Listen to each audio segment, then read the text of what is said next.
안녕하십니까? 이번에는 다시 꺼내든 트럼프의 관세 카드라는 주제로 여러분과 대화를 나눠보겠습니다. 주제는 비트코인 11만 달러 돌파, 지니어스법 상원에서의 통과에 한 발 더 가까이 다가갔다입니다.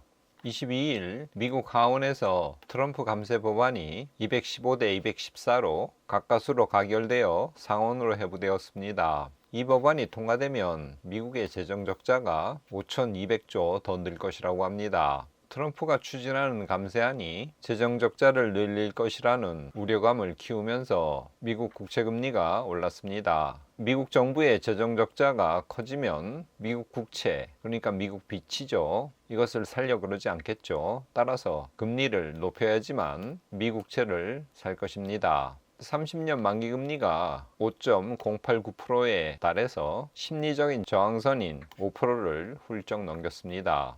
국채금리 급등은 10년물 차트에서도 잘 나타나죠. 앞선 주에는 4.4%대였는데 지난주 4.5%대로 장을 마감했습니다. 지난 금요일 트럼프는 유럽의 관세 50%를 매기겠다고 위협하고 나섰습니다. 그러자 시장은 화들짝 놀라면서 증시 하락으로 마감했습니다. 다우존스 0.61%, S&P 500 0.67% 하락했고요. 나스닥은 1% 떨어졌습니다. S&P 500 차트 지난 한 주 1.7% 떨어졌습니다. 그래서 연초 대비로 1%가량 하락한 상태입니다. 이와 달리 안전자산인 금 선물 차트는 지난주 4.46% 올랐습니다. 그동안 약간의 조정을 받았었는데 시장이 불안해지자 금 가격이 다시 오른 거죠. 그래서 연초 대비로 27% 현재 오른 상태입니다. 우리나라를 대표하는 삼성기업 10개의 주요 계열사 영업이익이 전년 동기에서 6.5% 하락한 것으로 나타났습니다. 대표적인 삼성전자는 매출은 올랐지만 이익은 제자리였다고 합니다. 우리나라 경제의 현주소를 단적으로 보여주는 뉴스인 것 같습니다. 트럼프 감세안이 통과될 가능성이 높아지면서 인플레이션 감축법 IRA라고 하죠. 이 세액 공제도 대폭 축소되는 것이 아닌가 하는 우려감이 커지고 있습니다. 미국의 전기차, 배터리를 수출하는 기업들이 인플레이션 감축법에 의해서 많은 혜택을 받는데 이것이 줄어들면 한국 경제에 안 좋은 영향을 미치겠죠. 올해 1분기 가계빚 규모가 다시 역대 최대를 기록한 것으로 나타났습니다. 영끌하다시피 하는 주택담보대출이 그 원인인데요. 이 대출은 작년 말 대비 3개월 만에 9조 7천억 원이 늘었다고 합니다. 올 3월 말 기준으로 가계빚은 1928조 7천억 원에 달합니다. 여러 차례 뉴스에 나오는 이야기지만 한국의 가계빚 정말로 문제죠. 가계에 빚이 많으니까 소비할 여력이 없어지고 그래서 소상인들의 매출이 줄어들고 있죠. 코스피 차트 지난주 0.83% 하락했습니다. 그래서 연초 대비로 약 8%가량 오른 상태입니다. 중국은 비트코인 매매가 금지되어 있죠. 그렇지만 중국계 기업들이 이런저런 방식으로 코인을 대규모 매입하고 있다고 합니다. 이는 비트코인의 가치가 세계 자산 시장에서 얼마나 강력하게 인식되고 있음을 보여주는 사례입니다.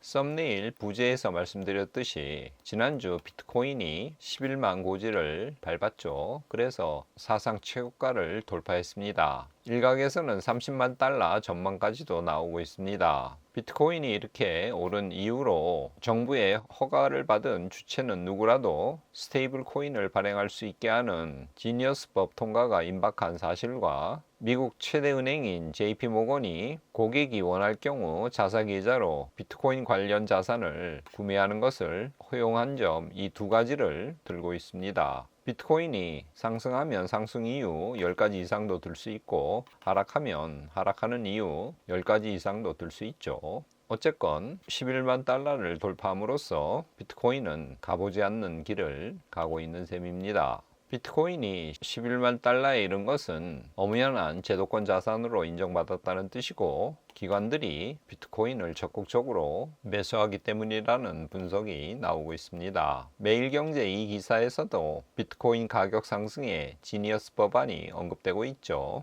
여기에는 기관 자금의 역할이 크다는 내용도 있고요.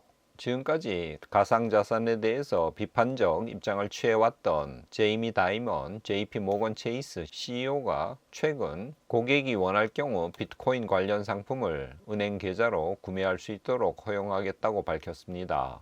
그는 비트코인 구매를 원하는 고객의 권리를 존중한다면서 마치 자신은 흡연을 권장하지 않지만 사람들이 담배 피울 권리는 옹호한다는 관점으로 나는 사람들이 비트코인 살 권리를 지지한다고 발언했습니다. 다만 그는 비트코인 보관, 커스터디 서비스는 제공하지 않을 것이라고 마지막 자기 자존심을 지켰죠. 대세가 친비트코인으로 기울자 결국 JP모건의 CEO도 고객의 비트코인 관련 상품 구매를 열어줄 수밖에 없게 된 것이죠. 상원에서 스테이블 코인 법안 표결 추진한다는 이 기사는 지난주 방송에서 말씀드린 것입니다. 22일 상원에서 69대 31로 지니어스법이 통과되었습니다. 현재 이 법안은 종결 동의안 크로처라고 하는데 이것을 거쳐 마지막 수정 절차에 들어간 상황입니다. 큰 이변이 없는 한 상원을 통과할 것으로 예상되고 있습니다. 이후 하원 통과와 대통령 트럼프의 사인만 있으면 지니어스법이 발효될 것입니다. 정부의 허가만 받으면 빅테크 기업들도 스테이블 코인을 발행할 수 있기 때문에 이 지니어스법 발효는 암호화폐 시장에 큰 영향을 미칠 것입니다.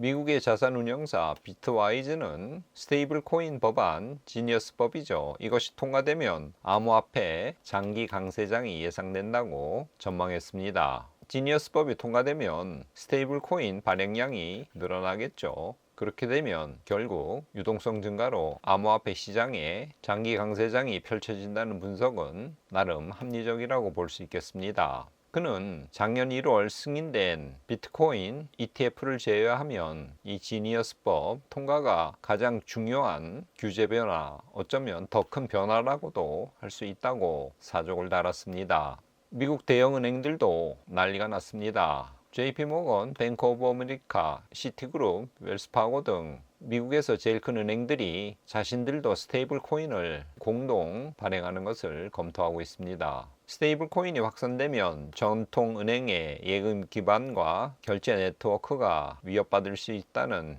위기 의식을 가지고 뒤늦게나마 스테이블 코인 발행에 관심을 갖게 된 것이죠. 특별히 페이스북이나 아마존, 구글 등 대형 기술 기업이 스테이블 코인을 발행할 경우 금융시장 질서가 근본적으로 바뀔 수 있는 가능성에도 그들은 큰 우려감을 나타내고 있습니다. 앞으로 금융경제에서 스테이블 코인이 게임 체인저 역할을 톡톡히 할 것처럼 보입니다.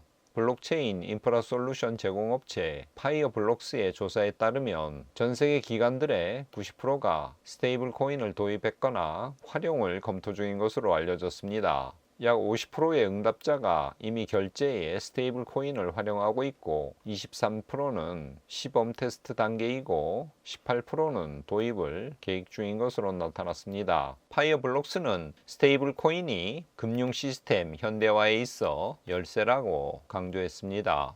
비트코인 차트 지난주 2.65% 올랐습니다. 그래서 연초 대비로 현재 약 16% 상승한 상태입니다. 정리하겠습니다. 미 하원에서 감세 법안이 통과됨에 따라 재정적자 증가 우려가 커졌습니다. 이에 따라 미국의 국채금리가 상승했습니다. 트럼프는 유럽 연합을 향해 50% 관세 카드를 흔들며 압박했습니다. 이에 증시는 하락했습니다. 기관자금 유입으로 비트코인이 지난주 11만 달러를 돌파했습니다. 미국 정부의 허락을 얻은 주체는 스테이블 코인을 발행할 수 있는 지니어스법이 통과되면 스테이블 코인 발행량이 증가할 것입니다. 이는 암호화폐 시장에 유동성을 제공해 주기 때문에 큰 호재로 작용할 것입니다. 대형 은행들도 뒤늦게나마 스테이블 코인 공동 발행을 검토하고 있습니다.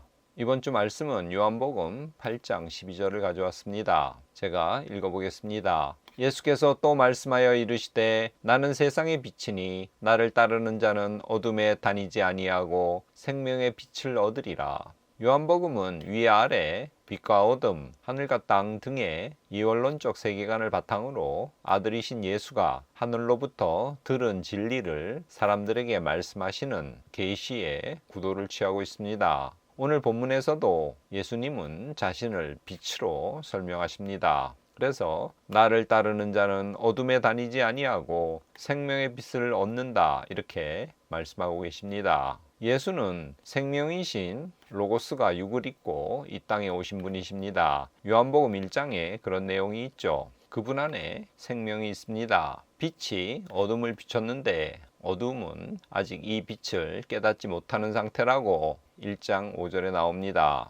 경우에 두런두런 시청자 여러분, 오늘 말씀처럼 빛으로 오신 예수를 따름으로 어둠에 다니지 않고 생명의 빛을 얻는 여러분 되시기를 바랍니다. 끝내기 전에 한마디 덧붙일 말이 있는데 앞으로는 마지막 부분에 성경 한 구절 빼려고 합니다. 아무리 생각해도 앞에 경제 내용과 잘 맞지 않는다는 느낌이 들기 때문에 그렇습니다. 기회가 되면 이 경제 방송 말고 다른 시리즈의 영상으로 성경 관련 이야기를 해보려고 합니다. 방송을 좀 더 확대하려는 생각도 갖고 있습니다. 조금 인내로 기다려 주시기 바랍니다.